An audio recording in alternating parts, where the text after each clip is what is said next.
Previously on AI Somnium Files Nirvana Initiative. Where am I? His name is Jin Furue. Please, boss. I have to. This case is... Nurse? Pour some soy sauce on me, please. The culprit's name. Secret of the world? Did a grade schooler come up with that or something? Are you familiar with genome editing? You see how it says instant death on his crotch there? Nice.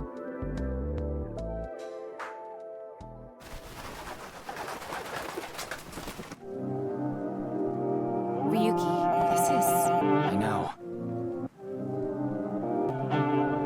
That's 490. Upon completing Chikara Somnium, we then head over to Nice Law's HQ, where we meet the president, TOKIKO Shigure, and her bodyguard Mamoru. Remember our little talk in the last episode about the numbers 6 and 9 appearing frequently? Well, our first observation is their cryptic emblem, the non-upal X, which is a representation of their name, basically meaning the 9 X's of the diamond, whatever that means. We are then given the option to wink sync either Mamoru or TOKIKO. But before winking, we asked TOKIKO for her alibi during the time of Jin's murder. I was in Okinawa from the night of the 8th. I had a seminar to attend on the 9th and 10th. I returned to Tokyo late last night. I checked the logs for hotels and airports, for smartphone access points, and the security footage for each location. It's true that Tokiko was in Okinawa from the 8th, So she has an alibi. as long as you presume Jin's body wasn't brought back with her from Okinawa. We then choose to wink TOKIKO, What is the point of doing this, man? You really don't need to do that. and find her mind completely empty, almost like in a state of nirvana. We then get to learn more about Nice. Some claim we're a secret society of Satanists, or that we have something to do with a sequence of binary code that I am came from extremely space. attracted to this woman right now for some reason. We are a group of like-minded individuals who act together based on a certain understanding of the universe. So someone here did make the Bats 490 video. And that is? The simulation theory. Have you heard of it? You're inside a simulation of a simulation inside a simulation of a simulation inside The Matrix. inside a Taco inside a taco within a Taco Bell that's inside a KFC within a mall that's in. Nice's goal is to essentially find the cracks within the simulation to get out of it, in which they will emancipate the people creating the simulation. Is our ultimate goal. This old hag has completely lost it. I am extremely attracted to this old hag. TOKIKO flashes as Nice's gang sign, which represents the non-upal X, then admits that she did have a subordinate create Bats 490. She also admits that the video was an ARG, and the prize for decoding Bats 490 was the opportunity to join Nice. Because of the similar nature of Free to Free and Bats 490, Ryuki assumes that Nice is somehow involved in Jin's murder. However, it's completely unrelated to knives. Okay, so they're unrelated.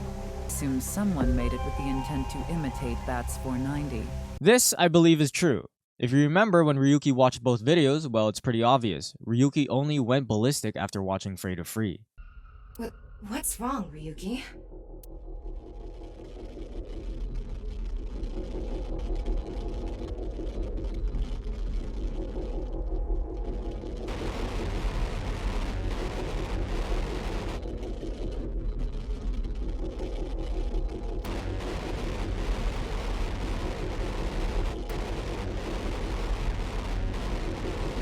We questioned TOKIKO about her connection to Chikara, where she revealed that Chikara was part of Nice before, until he joined the religious sect that branched off from Nice, the Order of Percent.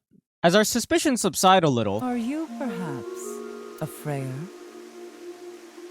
as our suspicions raise again, TOKIKO calls the similarities of the video and the title of Free to Free a coincidence or basically a glitch in the Matrix. TOKIKO then relates Jin's clipping into the ground to the Philadelphia experiment. An experiment where a warship is shocked with an electromagnetic wave, presumably not to be seen by radars. However, just as the experiment began, the ship suddenly vanished within a green mist, and later reappeared where the crew members either melted to death or emerged to the ship, coincidentally, like how Jin was merged to the Earth when he showed up in Studio Devita. But again, this is just a coincidence. We leave Nice HQ to get some peace at Yoyagi Park, where Ryuki starts to believe that the case has something to do with the Philadelphia experiment.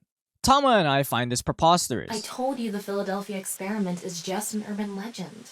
Thanks to Tama, we're able to simulate the incident at Studio Devita and reveal the truth as to how Jin's body appeared. During this simulation, we find that rigor mortis had recently faded in Jin's body. We also find a bomb device planted within his body. The Afraid of Free sign was also lodged within Jin's body. Whoever stuck it in probably didn't want it pulled out. Of course not. And also some carbon nanotubes, an extremely strong material thinly weaved into a thread and can barely be seen by the naked eye, tied to Jin's waist. This tube ran through the ceiling beams and to a light switch. Putting this together, Tama and Ryuki reveal the truth of Jin's sudden appearance. Ready? Action! Hi! I'm, the culprit who killed Jin. Now, prepare to witness an amazing... Not only is your acting amateurish, but I don't even understand what kind of character you're trying to play. We're supposed to reenact what happened. I am an amateur. Well, this is just the beginning, so let's start with the positioning of the body. Where and how was it placed? Well, Up there. But how did it fall so perfectly? it was right here. The body was placed so it was hung like a bridge between two beams. You can place it like this because it was stiff from rigor mortis. So that's how they did the light trick. Carbon nanotubes, CNT, were tied to the body.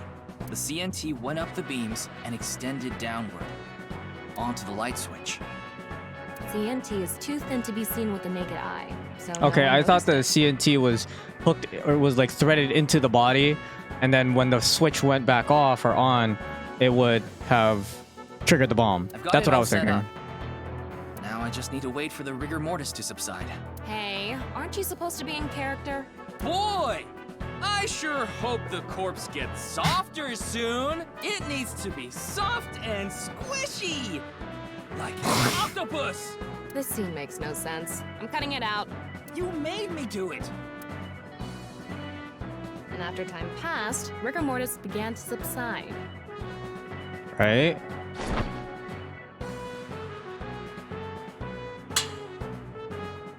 Oh, it let it down gently. It didn't let it down like it didn't make it Falls, flop and the impact sets off the ignition because the engine inside thing it. was so stiff.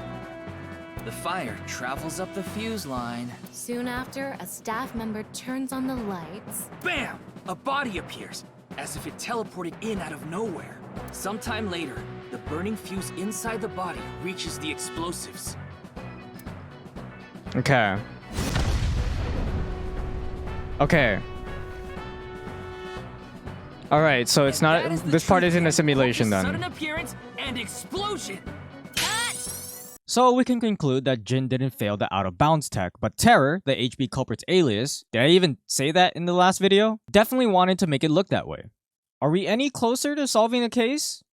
No, but there is one person we can ask for more You information. mean the director, Shinpei Wagai? Right. We find Shinpei at the Sunfish Pocket where he immediately starts blasting.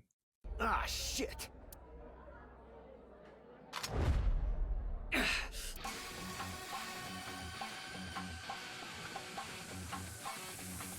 What the hell?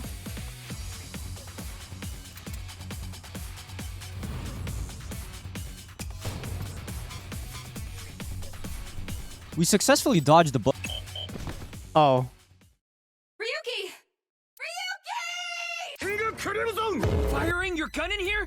Are you insane? There are customers and staff in here.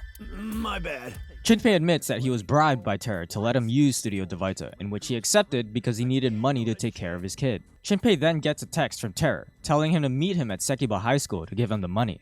Keep in mind that Sekiba High School doesn't have much security, let alone any cameras. Ryuki decides to go instead of Shinpei, and instead of finding Terror, we find Chikara, cut in half. It's the next day where Ryuki and Tama ponder over Chikara's murder. But before we go over it, Tama expresses concern for Ryuki's mental health. Are you sure you're okay, Ryuki? What do you mean? I feel like all of this has been taking a huge mental toll on you. Ryuki brushes it off and we simulate the classroom where half of Chikara's body was found.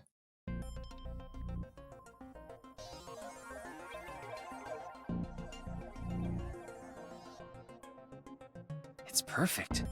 It's just like the real thing. I learned how to do 3D modeling in a correspondence course. Okay, I know I didn't play the last game, but why is Tama so different as an AI compared to Aiba? Oh. Only thing we really find is that Chikara's guts were taken out, giving his body a suction cup-like quality, thus explaining how he was stuck to the wall. We rule out that Tokiko didn't personally kill Chikara because she was with us being questioned at the time of his death, but we still believe she's involved with the case somehow. So we head back to Nai's HQ where Tokiko is expecting us. I mean, I knew you would come see me.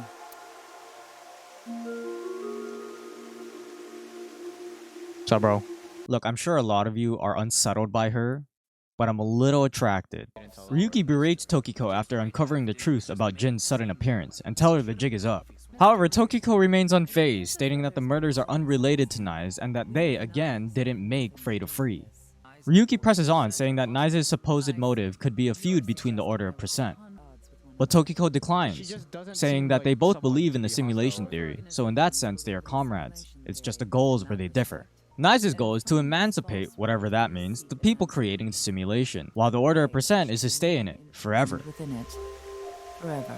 Oh, forever. Mr. Ryuki, have you ever played an open-world game where you play as a criminal? Oh shit, here we go again. If this is a false world created by someone, then the Order of Percent believe they can do whatever they wish. To them, this place is a true utopia.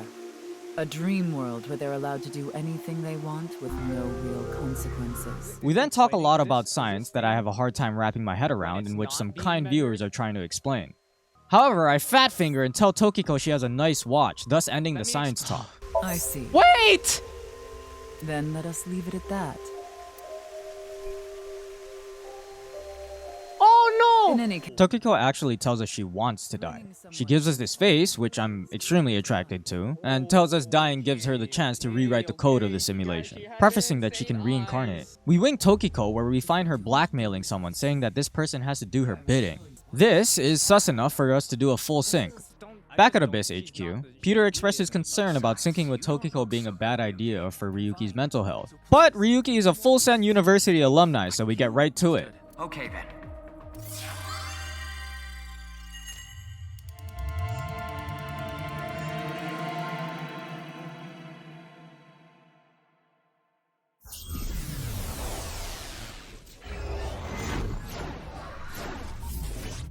Where we find a tranquil dream state, with a setting being in Tokiko's office, where all the colors are stripped away, leaving only black and white, with the exception of Tokiko's sick-ass desk.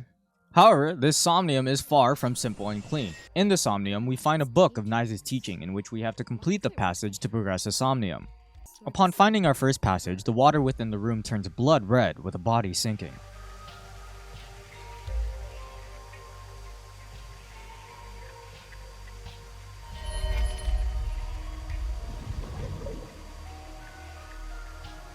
Ryuki is fearless since he doesn't actually do anything and orders Tama to swim down, where we land in the same room. That was surprising. All of a sudden, we're out of the water. In this room, we find an enlarged skull, and Gen appears, wreathing in pain, surrounded by people. He then gets turned to stone, and unfortunately, we don't have any bat piss to get him out of it. And Tokiko caresses his face. We again dive into the water and swim down, this time emerging into the room submerged in water. Some nice gang signs pop up and we take a long time to figure out we gotta replicate the hand signs wherever the flow of water ends. Once we complete this step, Shoma pops up and well...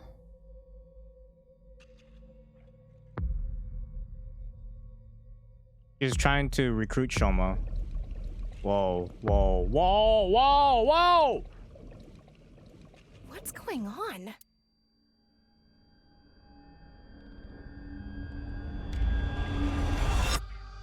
Yeah, I'm not really too sure how to explain this. We descend again, this time entering the submerged room from the entrance. I have a hard time moving around, but we get some nice angles of Tama though. I'm literally not doing this just to look up Tama's skirt. I can't, God damn it! We line up the eyeballs to be looking at each other and flip some books around to progress the Somnium. However, I notice I'm running out of time. It's almost time. Huh? Tokiko. Fuck! We line up the eyeballs to be looking at each other and flip some books around to progress the Somnium, where we find Shigure floating and weaving her signature simulation no jutsu hand sign at the window, as people fall from a blood-red sky. The water is drained from an opening in the room where we drop down to find a book.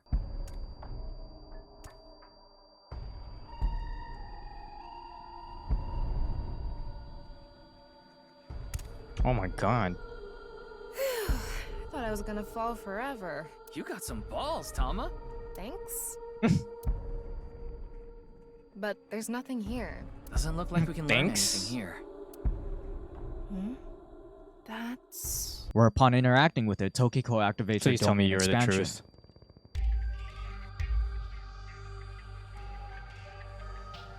Dude. This is some Ben Drown kind of type of shit right now, man. What is...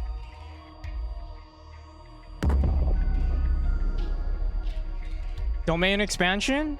We approach the glowing non-Upal X, finding a book where we find a planning sheet titled The Nirvana Initiative. Nirvana Initiative? Hey, that's the game's title! The Nirvana Initiative.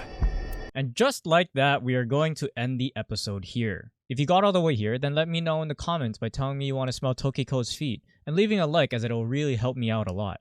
If you want to continue watching my playthrough of the game, then consider subscribing to the channel. I've set myself a goal of trying to get to 100 subscribers by the end of this year.